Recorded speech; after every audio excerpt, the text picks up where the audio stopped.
windows are closed. Everyone's seated. You're all clear? Sante Sana win. Sante Sana means thank you in Swahili, and here in Harambe we say twende. That means let's go.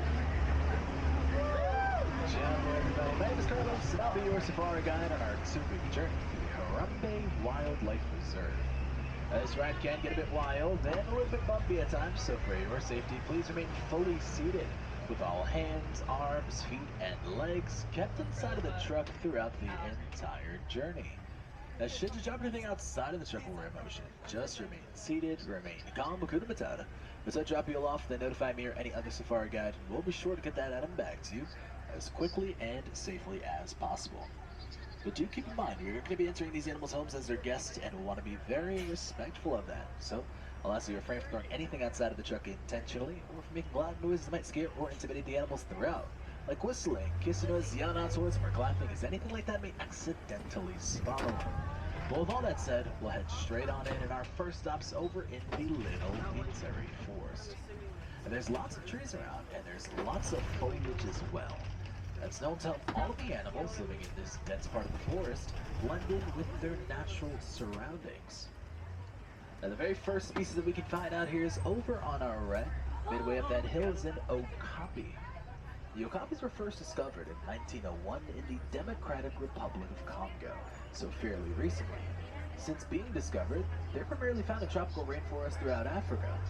Now, they have beautiful white stripes all around their hind legs, and the placement of their stripes may cause you to think that they are related to zebras. However, they are not, and they're actually the only living relative to giraffes, as giraffes and okapis share a very similar skeletal structure. And the okapis are pretty timid animals, typically found hiding for the first 30 days of life. That's because they face a multitude of threats, like habitat loss and poaching, which unfortunately has led to them being classified an endangered species. Similarly, the black and white birds on our left, these saddle-billed storks, are heavily affected by habitat loss, as is the bongo, chestnut-colored antelope. The bongos are the largest of the forest antelope species. They have the nickname the ghosts of the forest. They have large, slick-back horns, allowing them to move through bushes without being detected by other animals.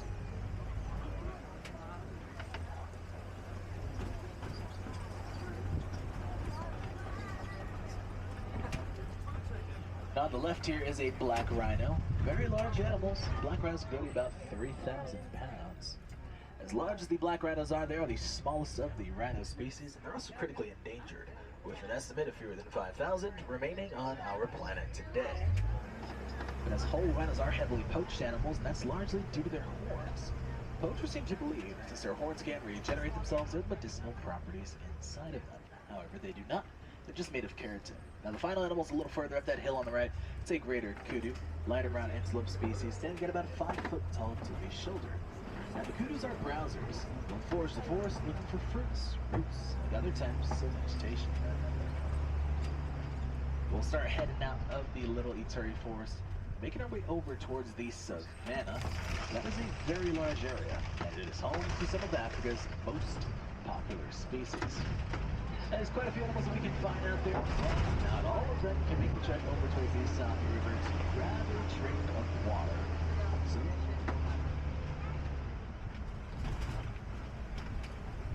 looks like the first species that we're going to be finding out here is over on the right. And these are the pink-backed pelicans.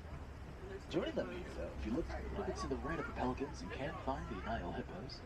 Very large, primarily nocturnal animals, and go to about 7,000 pounds. But back to the pelicans, one of the smallest pelican species, and one of the largest flight birds on our planet. They fly for 24 hours straight.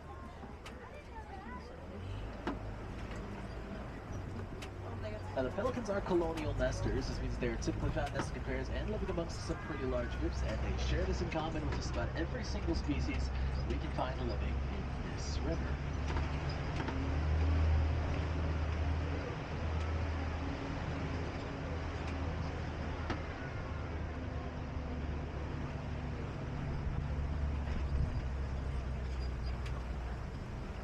Now, it looks like we can find a few more hippos just behind the waterfall on our left. They live amongst a group called a bloat. Now, bloats are typically found in the water, where hippos can hold their breath for about 8 minutes at a time. Because of this, they've adapted with an amazing reflex, allowing them to completely sleep under the water, float right up to the top of the surface to catch their breath, then go right back down, all without even waking up. Now lastly out here are the Nile crocodiles, who on average go to about 16 foot long, weigh around 500 pounds. Now in just one sitting, a crocodile can consume around half of its body weight, so up to about 250 pounds of meat all at once. Now the crocs are ectoforms. They rely heavily on the environment around them to help regulate their body temperature. So if the area is too cold, they'll escape into a nice sunny patch where they can bask in the sunlight, or if it's too warm, head into a body of water to help cool down a bit. We're now heading up towards the Savannah. That is a very large area, home of some of Africa's most popular species. There's quite a few animals we can find out there, but not all of them can make the trek over towards the Safi River to grab a drink of water. So luckily for them, there are a few natural resources around, which has larger quantities of water inside of them. That makes it easier for all of the animals to obtain. Now one of those resources is here on our right. It's that very unique looking tree called the baobab tree, but otherwise referred to as the Tree of Life. Inside of that tree, it can hold around 100,000 liters of water, which is enough water to carry the tree through its 9-month dry season, while subsequently attracting larger animals like elephants towards it. We'll use our tusks to break holes into that tree and drink water right out of it. Out of the Savannah, baobab trees are abundant, where they have a long lifespan of about 3,000 years. So they'll be serving a whole lot of animals to come. Now we're headed out onto the west side of the Savannah. This is a pretty open area. Not as many trees are around, and there's not as much water either. About 4 sea animals have been out here to rely heavily on their groups and their speed as opposed to their surroundings. So we're likely to find some herd species out here, and these are animals known for living amongst some pretty large groups.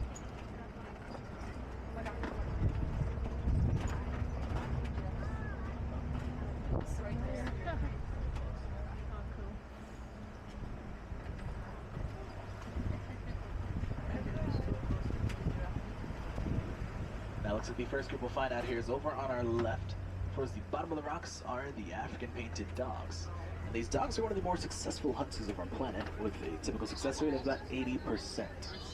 And that high success rate makes it possible for them to feed all of their children, the elderly, and the injured, all before they feed the healthy adults. They're some pretty loyal animals, both to themselves and to their environment, so much so they're one of the only dog species that have yet to become domesticated. Now, just past the dogs, we can find the Maasai giraffes. These giraffes live amongst a group called a tower, and rightfully so, as they can grow to about 20 foot tall, making them the tallest species on land. They're primarily active for about 18 hours every single day, where for just about the entire time that they are active, you're likely to find them consuming vegetation, and usually it's somewhere around 80 pounds worth of it. Because of this, over the years, giraffes have developed a multi-chambered stomach, which allows them to digest around 99% of all the food that they consume. As you may have noticed, they rely heavily upon their elongated necks to help reach that vegetation higher up in the trees and lower towards the ground. But in order to not put so much strain on the neck as they're eating, giraffes have a prehensile tongue, which means that their tongue can be used very similar to the tail of a monkey or even our hands, allowing them to grasp and hold on to objects. And their tongues are about 18 inches long, so typically they're used to wrap around a branch to stabilize them as they eat the vegetation right off.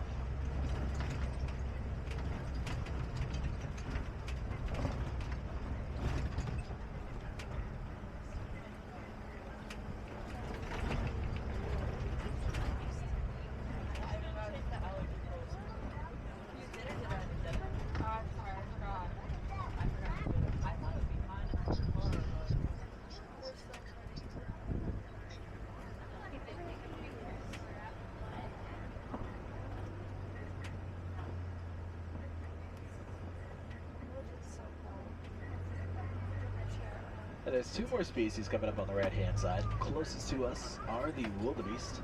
And wildebeest live amongst the second largest of all herds, as a single group can consist of 1.5 million all at once.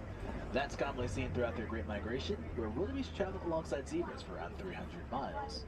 And when traveling together, they can run at a top speed of 50 miles an hour. They've been documented of kicking dirt so high to the atmosphere while stampeding, it's been photographed from outer space. Now, joining the wildebeest at the top of that hill are the springbok, one of the smaller antelope species, kind of small colored.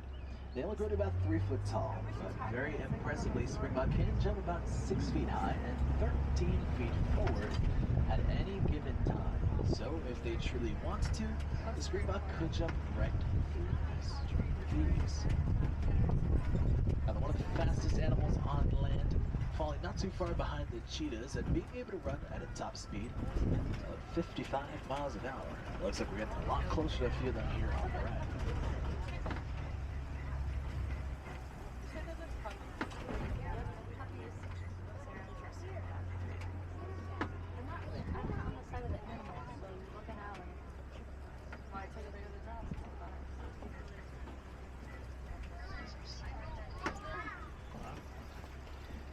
They're heading up towards dense vegetation. This looks like a pretty suitable area for a much larger species to live. Like the animal to our right, the African bush elephant is the world's largest terrestrial mammal. Now, once fully developed, these elephants can stand at about 13 foot tall at the shoulder and weigh around 7 tons. And for reference, 1 ton is about 2,000 pounds. Now, the male elephants typically average about 14,000 pounds, while the females average at about 10,000. But due to their diets, elephants can grow well beyond those weights, with the largest recorded African elephant reaching about 24,000 pounds. That's because the average day of an elephant will consume around 300 pounds of vegetation and drink over 50 gallons of water.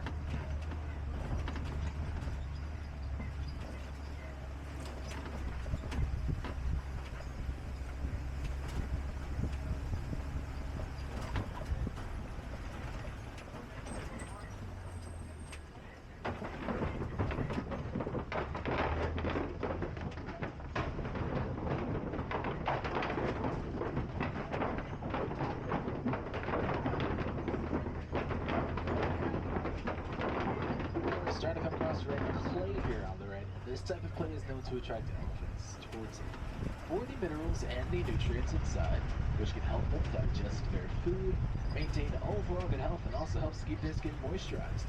This scratchy skin can be a detriment to the health of an elephant. There's some pretty fresh suspects in that clay on the right, and some footprints over on the left. It's because there are more elephants in the area. They're a bit further off the distance on the left. We'll do our best to get as close as possible. But from where we are, we see that there's more than one elephant around, and that tells us we're heading up towards a herd of elephants. Elephant herds live amongst a matriarch. Typically, that's going to be the oldest and most dominant female, and she'll be the one that leads the herd. Generally, the groups are made up of a majority of females, consisting of 8 to 25 individuals with only 1 or 2 males. Males are a bit more solitary, known to leave the group once reaching their adolescence. That can take about 15 years to happen. Now, no guarantees that we'll be able to find her, but amongst this group is a baby elephant. She's only 5 months old, so keep your eyes out for her. And the elephant's gestation period is about 22 months. Once birthed, the babies already weigh between 200 to 300 pounds.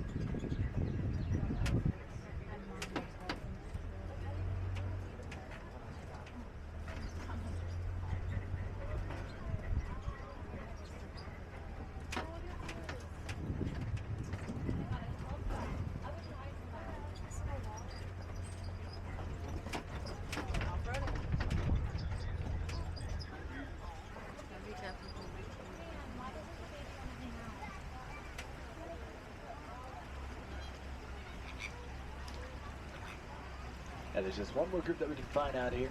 That group's coming up over on our left-hand side. It is a group of greater flamingos, which is called a flamboyance. Now, the greater flamingos are the largest of the flamingo species, and they're also the lightest shade of pink. But if you take a quick look towards the top of their necks, you will find that only a few of them are truly pink, while others still have a little bit of a grayish coloration. That helps us with identifying which ones are adults and which ones are babies. As the greater flamingos are hatched, they are hatched a grayish coloration. And slowly, over the course of a few years, they'll start to develop that pink coloration from consuming high levels of beta-carotene, which is largely found in shrimp and other crustaceans.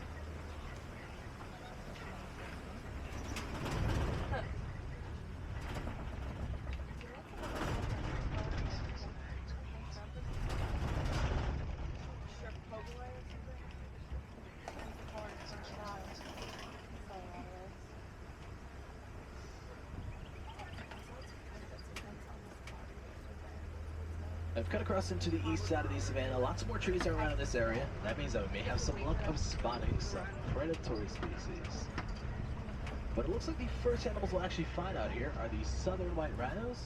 We're over on our right.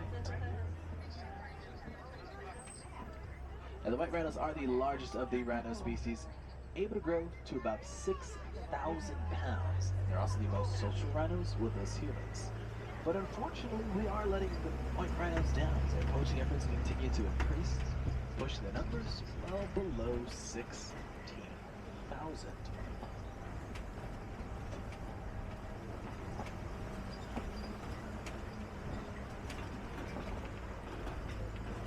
Now we're entering cheetah territory, so keep your eyes on the left.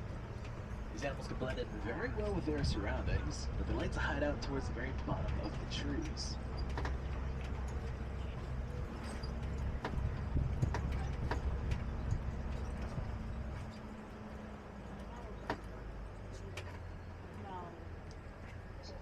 Doesn't look there any around at this time.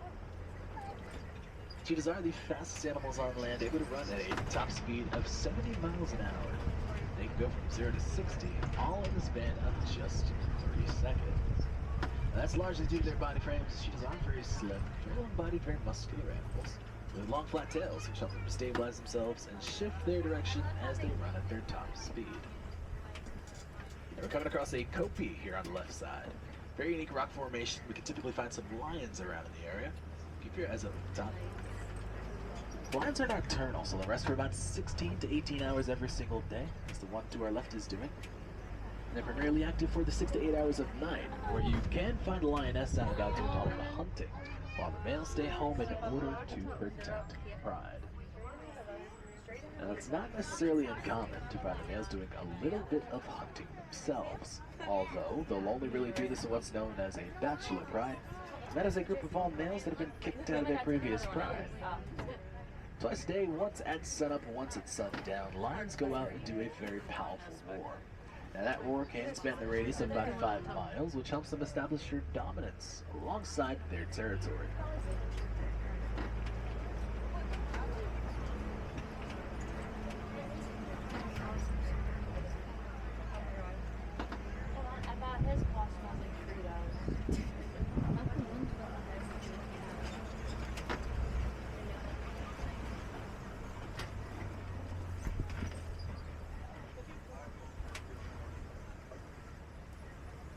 Now, coming across the warthogs here on the left, very small but very mighty animals. Warthogs are burrowers. So they have these large burrows in the ground and use them both sleep in and hide out in. Now, when they are sleeping in the holes, they sleep with both sets of their tusks facing outwards to ward off and intimidate predatory species.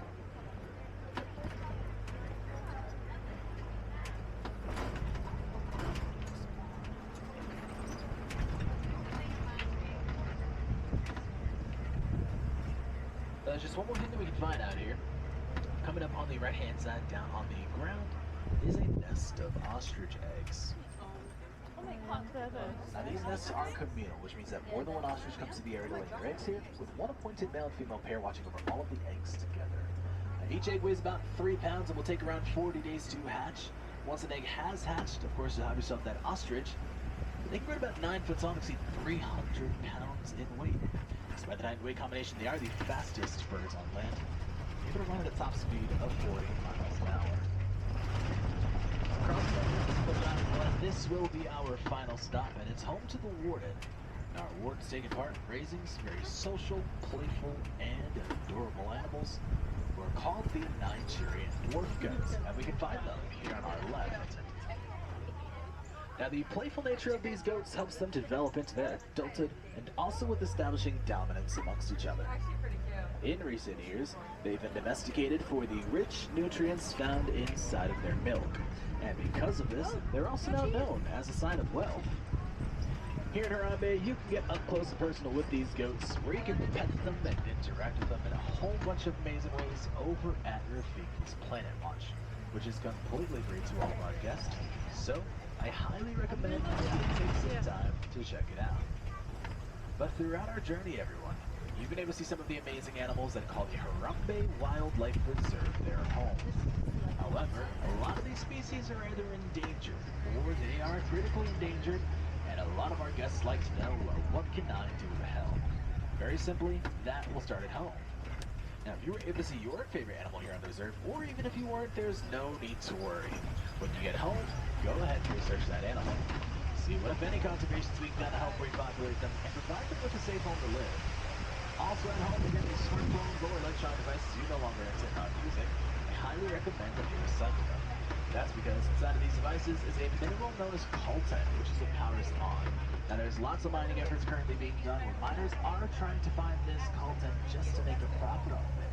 But coltan does not go bad and it's fully recyclable.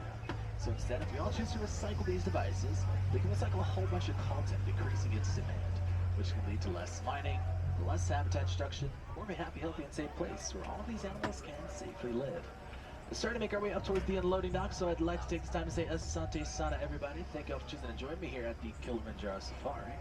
If you're looking for some more animal fun, make sure once I drop you all off, you head up the hill to the right for the entrance to the Gorilla Falls Exploration Trail, where you'll find gorillas, grevy zebras, and adorable meerkats.